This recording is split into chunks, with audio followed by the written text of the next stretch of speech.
penyedia ini bisa badan usaha, bisa perorangan.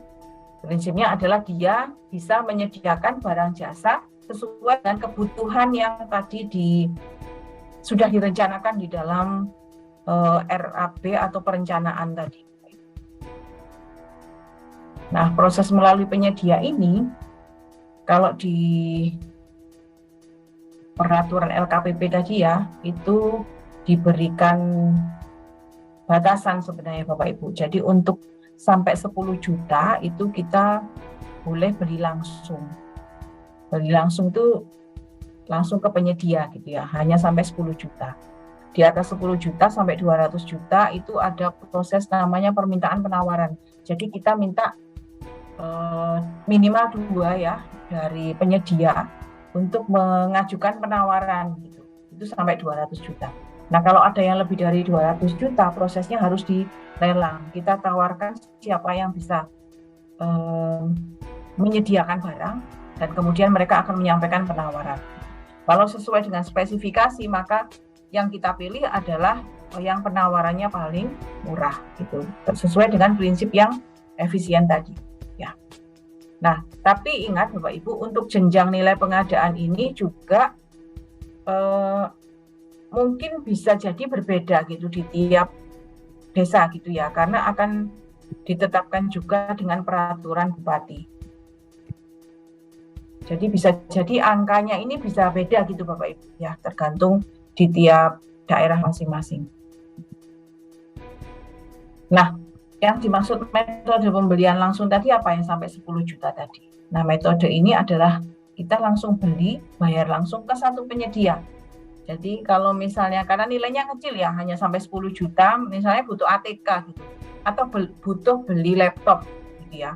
Beli laptop nilainya di pagunya 10 juta misalnya di DPA-nya. Langsung kita boleh melalui belinya bisa melalui e-katalog, beli melalui toko online gitu ya, toko daring kan sekarang banyak, di marketplace juga banyak gitu. Boleh, atau di toko di sekitar desa situ misalnya ada penyedia yang memang dia khusus jualan laptop tertentu misalnya ya, dan harganya memang ternyata lebih murah dibandingkan ketika kita lihat di marketplace misalnya. Nah, boleh langsung penyedia itu kita langsung beli ke penyedia itu.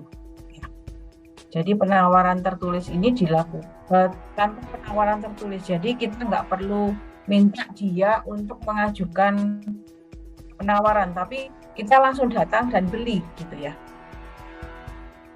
Kemudian untuk yang permintaan penawaran ini adalah metode pengadaan dengan membeli dan membayar langsung, dengan sebelumnya itu ada permintaan penawaran tertulis. Jadi sebelum kita beli, kita sudah punya misalnya, desa itu sudah punya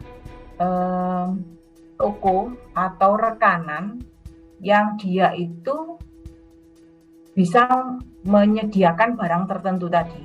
Nah, yang kita anggap kompeten atau qualified lah gitu kira-kira ya, kita minta untuk mereka mengajukan penawaran tertulis gitu.